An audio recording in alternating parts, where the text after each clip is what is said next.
In the year 1823, a single flame flickered on a street corner in Lower Manhattan, and with it, a new profession was born that would shape the city's soul for nearly a century. Before that date, the city owned the darkness. The night was a thing to fear. But then, the New York Gas Light Company received its charter. They promised to push back the shadows. Yet the gas did not flow and ignite on its own. It needed a human hand.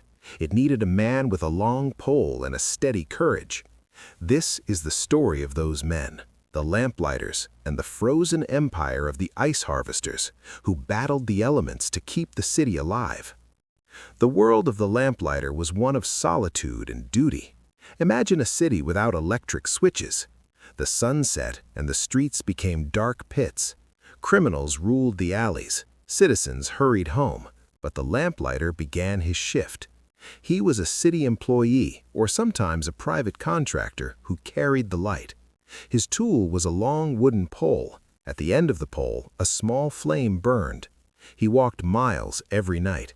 He stopped at every iron post. He reached up. He opened the glass case. He lit the gas jet. It was a simple motion, but it changed the world for the people watching from their windows. The challenge for these men was not just the distance, it was the weather. In the winter of 1835, the Great Fire of New York destroyed much of the old city. The gas lines were ruptured, the streets were chaos, but the lamplighters returned. They fixed the broken lamps, they relit the flames, they became symbols of stability. They knew every street, they knew every shadow. They were the guardians of the night. The theme here is trust. The city trusted them. If a lamplighter missed a lamp, that street was lost. There was a specific rhythm to their work. In the summer, they worked late. The days were long. In the winter, they started in the late afternoon. They worked in freezing rain. They worked in heavy snow. The gas lamps had a habit of going out if the wind was too strong. The lamplighter had to backtrack. He had to relight the dead lamps. He had to carry a ladder on his shoulder for the taller lamps. It was back-breaking work, but the people loved them. Children would follow the lamplighter. They watched the sudden bloom of light. It was a magic show every night. A key figure in this era was not a single lamplighter, but a man who made their job harder and eventually obsolete. His name was Charles Brush. In the late 1870s, the city began to change. The electric light was coming. But before that, the lamplighters faced a different kind of controversy. The gas companies were corrupt. They often provided poor quality gas. The flames were weak. The citizens blamed the lamplighters. They thought the men were lazy. They did not know the gas was watered down. The lamplighters had to defend their honor. They formed unions. They demanded better gas so their work would shine bright. This was the first time the city saw a clash between a public service worker and the corporation that supplied the tools. The turning point for the lamplighters came in 1880. Thomas Edison opened the Pearl Street station. It was the first central power plant. It lit a section of the financial district. The light was harsh. It was steady. It did not flicker like gas. It did not need a man with a pole. The city watched in awe. The arcs of electric light were called artificial sunlight. The lamplighters felt the ground shift. They knew their time was ending. But they did not vanish overnight. Gas was still cheaper. The electric wires were dangerous. People feared the electric death. So the lamplighters worked alongside the new electricians. This created a tension. The newspapers wrote about the battle of the lights. The gasmen argued their light was softer, more romantic, and safer. The electric men argued their light was the future. The lamplighters went on strike in the 1890s to protest the loss of jobs. They wanted the city to keep the gas lamps in the parks. They fought for their livelihood. But technology does not wait for unions. The city council voted to expand the electric grid. The lamplighters were slowly pushed to the outer boroughs. By the 1920s, they were a rare sight. A man named James Darcy was one of the last lamplighters in Manhattan. In 1924, a reporter asked him about his job. Darcy looked at the electric street lamp above him. He said the world had become too bright. He missed the shadows where a man could be a hero just by striking a match. While the lamplighters fought the darkness, another group of men fought a different battle. They fought the heat. This is the profession of the ice harvester. Today, we open a fridge. In the 19th century, New York City was a sweltering trap in the summer. The buildings were brick and stone. They held the heat. Disease spread in the heat. Food spoiled. Babies cried. The only cure was ice. But ice did not come from a machine. It came from the frozen rivers upstate. The background of the ice harvester is brutal. Every winter, men left their families. They traveled to the Hudson River, north of the city. They waited for the river to freeze solid. It had to be at least 12 inches thick. Then the work began. It was not a gentle harvest. It was a war on the ice. The men used sharp saws. They cut deep grooves. They worked in teams. They pushed the massive blocks of ice. The blocks weighed hundreds of pounds. They used giant hooks to drag them. The cold was biting. The wind cut their faces. If a man fell into the water, hypothermia set in instantly. Many men died on the ice. The key figure of the ice trade was a man named Frederick Tudor. He was known as the Ice King. He did not cut the ice himself. He built the empire. He realized that New York City would pay anything for a block of ice in July. He built the infrastructure. He created the ice houses. These were massive barns filled with sawdust. The sawdust kept the ice from melting. It was a genius idea. But the industry relied on the physical strength of the harvesters. The theme of this profession was risk. The harvesters took a risk every time they stepped on the ice. The Ice Trust was a powerful group of men who controlled the price. They treated the harvesters poorly. The pay was low. The work was seasonal. When the ice was harvested, the men came back to the city. They worked as delivery men. They drove the ice wagons. They carried the blocks up the narrow stairs of the tenements. They entered the homes of the rich and the poor. They saw how the city lived. A major turning point in this industry was the winter of 1888. It was a mild winter. The Hudson River did not freeze. The city panicked. The price of ice skyrocketed. People rioted. They attacked the ice wagons. They stole the ice. The newspapers called it the ice famine. The city realized that nature was an unreliable partner. They needed a man-made solution. This crisis opened the door for a new invention. That invention was the artificial ice machine. A man named Ferdinand Carré had invented a system to freeze water using ammonia. It was dangerous. Ammonia leaks killed people, but it made ice without the river. The ice harvesters despised these machines. They said the artificial ice was unhealthy. They said it tasted like chemicals. They claimed natural ice was pure. This was the controversy.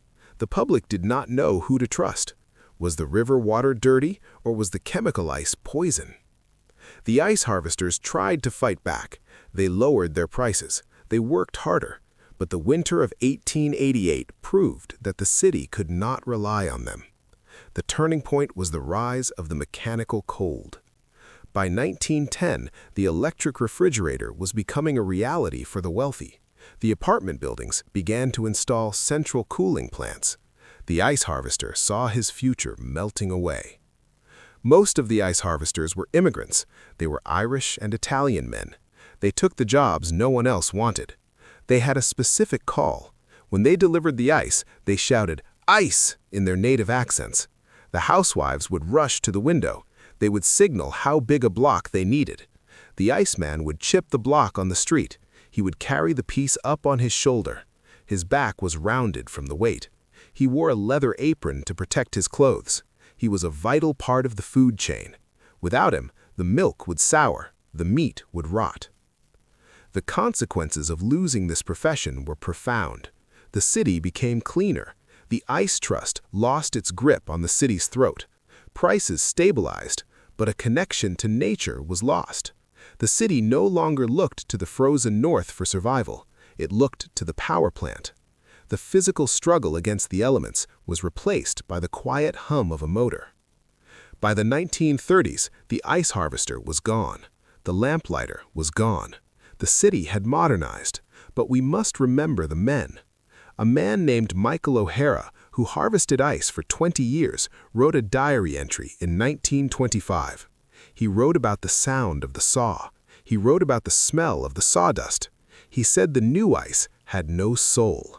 He said the city had traded its muscle for a machine. In the summer of 1899, a sound echoed through the streets of Manhattan that was louder than the carriage wheels and the factory whistles. It was the sound of children shouting. But on that particular July, they were not shouting to sell papers. They were shouting in anger. This was the beginning of the newsboys' strike, a moment that defined the short, hard lives of the newsies. These children were the backbone of the city's information network. They were the internet of their time, but they were invisible. This chapter explores the lives of these boys and the hidden world of the rag and bone men, the scavengers who recycled the city's trash by hand. The background of the newsie is a story of necessity. New York City in the late 1800s was a place of extremes. The rich lived in mansions, the poor lived in tenements. Thousands of boys, some as young as 6 years old, had to work to help their families. They bought newspapers from the publishers. They bought them at a set price. Then they ran to the street corners. They shouted the headlines. They hoped to sell every paper. If they did not sell them, they could not return them. They lost their money. It was a gamble every single morning. The challenge for the newsies was the power dynamic. The publishers were giants. There were two main men, Joseph Pulitzer of the New York World and William Randolph Hearst of the New York Journal. These men were locked in a war for readers. They lowered the price of the papers to attract buyers, but they raised the price for the newsies. During the Spanish-American War in 1898, people were desperate for news. The publishers raised the price of a bundle of papers from 50 cents to 60 cents. The boys absorbed the cost. They barely survived. When the war ended, people stopped buying as many papers. The streets were quiet. The newsies were stuck with unsold papers. They asked the publishers to lower the price back to 50 cents. Pulitzer and Hearst refused. They did not think children could hurt them. They ignored the boys. This was their mistake. The controversy was about exploitation. The publishers used child labor to build their empires. They treated the boys like dirt. But the boys had a spirit that the titans of industry underestimated. The turning point came on July 18, 1899. A young newsboy named Kid Blink stood up on a crate. He was a legend among the boys. He had an eye patch. He had a voice that carried. He rallied the other boys. He told them to stop buying the papers. He told them to strike. Thousands of boys across the city listened. They formed a union. They called themselves the Newsboys Union. They marched. They destroyed bundles of newspapers. They chased away adults who tried to sell the papers. They brought the distribution of the city to a halt. The theme of this event was resilience. These were children living on the street. They slept in alleys. They ate scraps. They had no safety net, but they organized. They held rallies. They gave speeches. Kid Blink spoke to a crowd of 2,000 boys.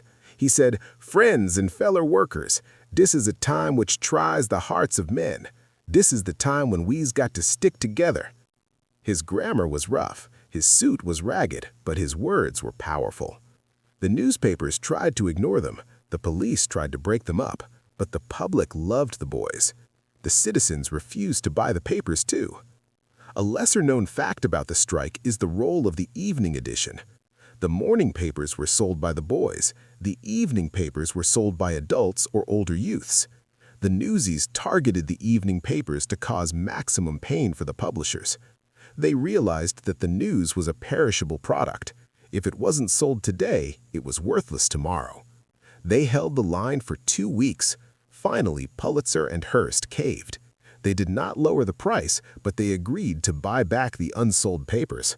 This was a massive victory. It meant the boys no longer had to eat the cost of the leftover news. It saved their livelihoods. The consequences of this event were deep. It showed that the powerless could fight the powerful. It inspired other strikes, but it did not end child labor. The newsies continued to work. The profession did not disappear because of laws at first. It disappeared because the world changed. In the 1920s and 1930s, the city began to enforce school attendance. The Great Depression hit. People had no money for papers. The newsy image became a romantic symbol of the past, but the reality was cold and hungry. The boys grew up. Many went off to World War I. Many went into factories. The street corner was no longer their home. While the newsies shouted for money, another group of men worked in silence. They were the rag and bone men, or simply the rag pickers. If the newsies were the voice of the street, the rag pickers were the stomach. They digested the city's waste. In the 19th century, New York City was drowning in trash. There was no organized sanitation department for a long time. The streets were filled with rotting food, broken furniture, and dead animals. The rich threw things away. The poor tried to survive on them. The background of this profession is rooted in poverty. Immigrants, newly arrived from Europe, often became rag pickers. They had no skills. They spoke little English. They went to the dumps. They went to the docks. They carried large burlap sacks. They walked the streets before dawn. They looked for anything of value. They looked for rags. They looked for bones. They looked for metal scraps. It was a dangerous job. The rags were often diseased. The bones were rotting. The smell was unbearable. The challenge for the rag and bone men was the health risk. They worked in filth. Smallpox and typhoid were common in the slums. The rags they collected were sold to paper mills. The bones were sold to glue factories. The metal was melted down. They were the original recyclers, but they were looked down upon. They were the lowest class of workers. They were invisible. The controversy here is how the city treated its poor. The city relied on these men to clean the mess, but the city refused to acknowledge them. A key turning point for this profession was the year 1895. A man named Colonel George Waring was appointed as the street cleaning commissioner. He changed everything. He put the workers in white uniforms. They looked like soldiers. He created a systematic way to collect trash. He wanted to professionalize sanitation. This was good for the health of the city, but it was bad for the rag pickers. The city began to haul the trash to dumps far away. The rag pickers lost access to their gold mines. They had to travel further. They had to work harder. The theme of the rag and bone man is transformation. They turned waste into wages. There were specific items they hunted. Old clothing was the most valuable. Good cloth could be cleaned and sold to the poor. Shredded cloth was sold for paper pulp. This was vital before wood pulp became the standard. In the 1860s, much of the paper used in New York was made from old rags collected by these men. Bones were used for buttons and knife handles. They were boiled for gelatin. Nothing was wasted. A lesser-known fact is the existence of Pigtown. This was a neighborhood in Brooklyn. It was famous for its pig farmers. The rag pickers would collect food scraps and swill from the city hotels. They brought it to Pigtown. They fed the pigs. The pigs were then sold back to the city as meat. It was a closed loop. The rag and bone men were the engine of this loop. When the city cracked down on keeping pigs within city limits in the mid-19th century, it destroyed a way of life for these men. They were pushed to the margins. Trucks replaced horse-drawn carts. Incinerators replaced open dumps. The city became more sterile. The need for hand-sorting trash vanished. The junk man became a figure of fun in cartoons, a man with a horse and a bell, but the reality was that the profession died a quiet death. The municipal government took over completely. The rag and bone man who walked the cold streets before the sun rose faded away. The consequences of losing these professions are complex. For the newsies, the end of their era meant children went to school. It meant a safer childhood. But it also removed a layer of street-level enterprise. The newsies learned business on the corner. They learned how to negotiate. They learned how to survive. The rag pickers provided a service that no machine could match. They saw value in everything. They kept the city slightly cleaner by removing what others discarded. When they vanished, the city lost its ability to see value in the discarded. The newsies and the ragpickers were victims of the city's progress. They were also heroes of their own survival. They filled the gaps. They did the work that no one else wanted to do. Kid Blink and his army of boys proved that the city had a conscience. The ragpickers proved that the city had a pulse. Today, we walk down clean streets. We read our news on glowing screens. We put our trash in bins. We forget that these conveniences were built on the backs of men and children who had nothing. Their ghosts linger in the alleys of New York. They remind us that for a city to rise, many must fall. The tension between progress and humanity is the true story of New York. The lost professions are not just footnotes. They are the ink with which the history of the city was written. They are gone, but they are not forgotten.